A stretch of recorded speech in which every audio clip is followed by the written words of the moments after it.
I'm Joe from Red Herring Games, and this is... Also Joe from Red Herring Games, but call me Joseph, otherwise you'll get confused.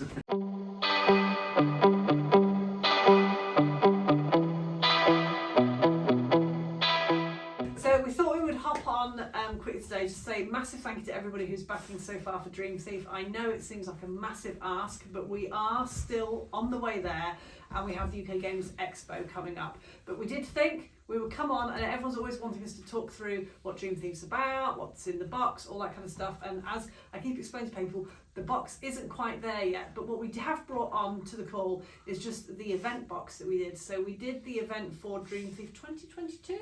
Yeah, it would be now, and that was sort of the inspiration, because when we designed this box, we were saying, oh, this looks so good, it's such a shame it's only going to be used for one event.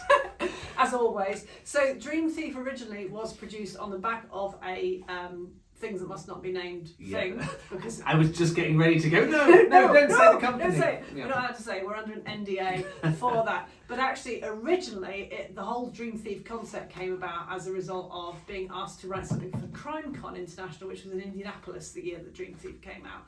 So we were asked to write an installation for Indianapolis CrimeCon. People were engaging with it at any point over the course of the weekend, and they wanted a murder mystery that they could just play that was kind of a... You're helping, Waffle, we've got all the dogs here. That people could then engage with and enjoy, but weren't forced to be in a set place at a set time. And the way CrimeCon worked and the way we put it together, we suddenly realised that, oh, actually, all these people have been asking for a murder mystery for one person, which seems a bit, if you're writing a murder mystery party game, you can't have a murder mystery for one person, because if you're also the suspect and the murderer, it's a bit of a dull solve. Yeah, it's you. It's you. You're the so all these people that were asking for it, we kept saying, it's really good to do a party game for one. And then we created this CrimeCon experience. I was like, do you know what, this would work really well. That kind of, the way it was evolving and the way it kind of delivered would work really well for a solo solve. And we took what was CrimeCon as the concept in terms of how it delivered, and went, do you know what, this would make a really great solo solve box, which is how Cozy Killer came about in the first place. If everybody's wondering where Cozy Killer came from, that's where that came from. But we steered clear of the serial killer side of things, because it's a bit gritty, it's a bit and there were other people in the marketplace already delivering on the serial killer vibes. Hunter Killer was out there, Chilling Screams was out there, all those kind of things were there. So we're like, let's take things a little bit more cozy, and we went into Cozy Killer. So that's where that came from. But scroll forwards another 5 years of Cozy Killer year-long stories, which are my love, and I love. Anyway, we keep being asked for shorter stories, shorter seasons, shorter boxes, and we came out with Virginia Steel a couple of years ago, which is a 3-month solve, and then we were still being asked for solo box solves. So like, you know what, maybe the time is now to revisit Dream Thief. I mean, although there are people in the market who do solo solve boxes and are all that gritty crime drama stuff, they don't do it like we do. No. So we have, I would say, excelled in the narrative, and Joseph is super at puzzle delivery and knows exactly how puzzles work. Hello, Mary. Yes, if you've ever looked at, we've got this is my dog who has no boundary abilities. But yeah, so if you've ever played any of our other stories as well, so from my point of view, I've worked on Space System Error, which was one of our Kickstarters we've had before, and also Homefront Heroes, and now they're much more puzzle focused than Cozy Killer. I'm looking around thinking we should have brought one. We should have brought one up. There's probably one through there I could run and grab. Shall I go and run and grab? I'll run and grab. You go run and grab, I'll explain. So these are more puzzle-based games rather than story-based games, more like the Cozy Killer series is. So if these were designed to have sort of an hour or 2 hours where you just sat down and you just got to sort of puzzle. There's a little bit of story in there. This talks the One Set Space, which is all about trying to find out what happened to the captain of a spaceship. And then there's Homefront Heroes, where you are tasked with trying to figure out who is running the black market in a village town. But they're that's a big word to say. Let me just redo that sentence. They're primarily puzzles based, whereas when Joe and I were talking, here we go, look, the boxes magically appear there, here's one we designed earlier, but then when Joe and I were talking about Dream Thief, what we said is, we already do puzzle boxes, we already do cozy killer, so we wanted to find some way of mixing the best of those into one thing. Yeah, combine like puzzle, but also keep the narrative key. So we weren't going to have puzzles that were just, I mean, these are brilliant, but they're puzzles. So puzzles. Yeah. They're puzzles for puzzle's sake. Everything's a puzzle. Yeah. There's not really much narrative to it. It's all of a theme, but all very puzzle based. Whereas Cozy Killer's much more narrative, with the odd sort of slipped in cipher, but not really puzzles. So Dream Thief is going to have more. Sorry, you smushed those two things together. You really ran. You smushed. That's what I was just saying. That yours is much more narrative focused. Yeah. So the idea is with Dream Thief, it's going to have that narrative. It's going to have that story that really engages you, that really pulls you in, that you want to solve an actual crime that we've created for you. But to do that, there's going to be less ciphers. I know a lot of people going, there's a lot of ciphers in Cozy Killer, whereas there's not going to be ciphers. Yes. It's not going to be cipher heavy. It's going to be more puzzle based. So different things will then lead you to eliminate suspects as you go through. So you might be doing things without giving too much away just yet, but you might be like looking at DNA evidence. Maybe there's like a puzzle mixed in within the DNA evidence. Maybe that will take one of your suspects out. Things like that. So, sort of fingerprint. There might be patterns in there. There's all sorts of stuff that we are looking at. General crime solving, because we do. I also go and run out and do CSI workshop experiences with youth, so I'm quite used to fingerprinting and CSI related stuff as well. So although we don't generally bring it into most of our murder mysteries, we have got some element of educational stuff in there as well. So we're kind of on that side of things. We just generally don't usually bring it into what we do. So this is what Dream Thief is going to. I'm pointing at a box of plants. Dream Thief. Yeah. So what we thought we'd do is talk you through what was in the original event. Now, it doesn't look like we're going to hit the event target, which is a shame, but we might be able to put on a public event at some point for those people who missed the Dream Thief event the first time round. We'll see how things go. But it is still available for corporates, so if you fancy running something corporately or getting a load of puzzle people together and going, do you know what, we'll just pledge a little bit extra and we'll have an event all of our own, you are more than welcome. So this is the event pack. We have literally just printed it quick and dirty in the office today because I don't think you want to see it. So if you look at it going, that's really badly cut. Yes, it is. I've done it on a pair of scissors and a guillotine. So what is in this box? Go on then, Joseph, you talk us through. Well, we've got lots and lots of different things in here. So the main thing you'll be asking about when you're trying to solve a murder mystery is, who are the suspects? There's no way to solve it if you don't know who the suspects are. So, a lot of all sorts. Here we go. So in here we have little fact sheets about each suspect. So there is an image on there of the suspect that you can see, and then there's also, this is clipped with this lovely paperclip here, and you find information about that character that's on here. So when you're playing the virtual events, these are all produced as a digital pack, so they're not as a physical pack like this one is. You can upgrade to a physical pack, but these, you get a digital version of this when you're playing online. I love the digital version. So the digital version of this was one of the first things that I played with, I think. We used to do them a long time ago, where everything was sent as like separate files, like here's one image, here's one image, here's one image. Whereas for this one, it's really nicely put together, so you get like crime scene boards, and you can like click on things, zoom in on things, find out. So it's really user friendly, this one. It looks really nice. But effectively you get this but in a digital version, and yes, I was chatting to, I can't think who it was the other day, who said they would really like just a digital murder mystery that delivered via email, and that's something we're looking at. So if Dream Thief doesn't fund, we will be looking at whether there is a way we can create something that doesn't require any boxes or anything other than my time, and whether we can do something delivering email wise. We might still look at that anyway. They're So there was also in the box a couple of fingerprints. You can't see that these have got actual fingerprint film or anything exciting on them, but they have. You even did it for the video. I even did it for the thing, just in case. I don't see it there, but it's got like a sort of shiny coating on there, and you can feel. So it's not laminated, but it's similar to like a lamination thing, and it's what they use on the. It's basically tape. Effectively, it's tape. If you speak to a police officer, it's basically sticky tape. It's the same kind of idea as sticky tape. It just holds the fingerprint in place. Obviously these are printed rather than actual fingerprints, because I think that would be quite difficult to match somebody's fingerprints perfectly. Repeatedly, yeah. Repeatedly, what's there. One thing, did we mention that the suspects were the actors? Oh, on these ones, yes. So these are actually actors. Well, it might not be these on the It might actual not be event. these These on are the from our actual previous one, but yeah, we use live actors when we're Especially hosting. dead ones. Well, Dead ones are they're big coming one. up actually. Yeah, they're coming up. But yeah, we use live actors on our event, so this means you can interact with them, you get to ask them questions, and have that more immersive experience that you wouldn't get, say, if we're just sending like you are with us on this Like that, YouTube yeah. video. But yeah, so it's really interactive, and these are your actors, so you'll be able to go, oh, that's him. Let's ask him a question. Yeah. He looks very different there, actually. He It's does been a look while. very It's only different. 2 years. I know, it's amazing, isn't it, how things go. And then from live actors to dead actors. To dead act. Are you in here? I don't think you're on it. No, I because know, you were on I the was event. on the event. No, I was Ah. hosting. So was I in there?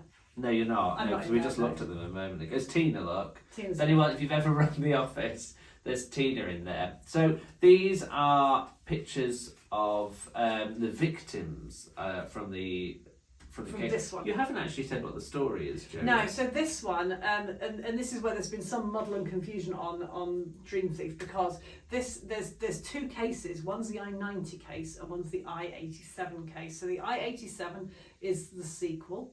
The I-90 is the first one, and actually if you go all the way back to Indianapolis, it's a completely different road because we used a completely different interstate that intersected with Indianapolis, so it moves depending on where we're having to set it. So it's the I-90 killer for the purposes of the Kickstarter. This was the I-90 killer, but will become the I-87 killer for the purposes of the event following up, but usually it's around about the I-90, I-87 kind of mark.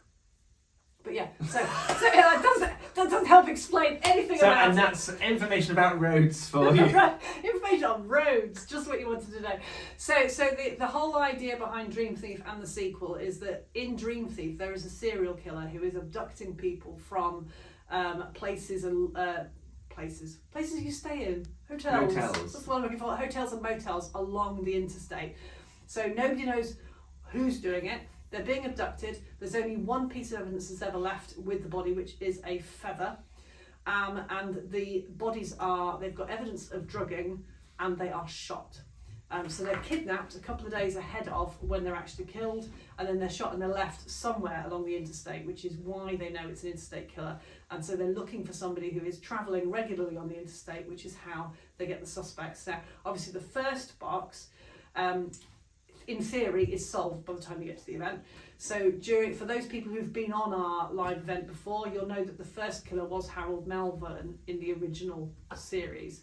But we're changing the suspect name and we're changing everything about that. So when you're playing the box, Harold Melvern doesn't even turn up once in the new box.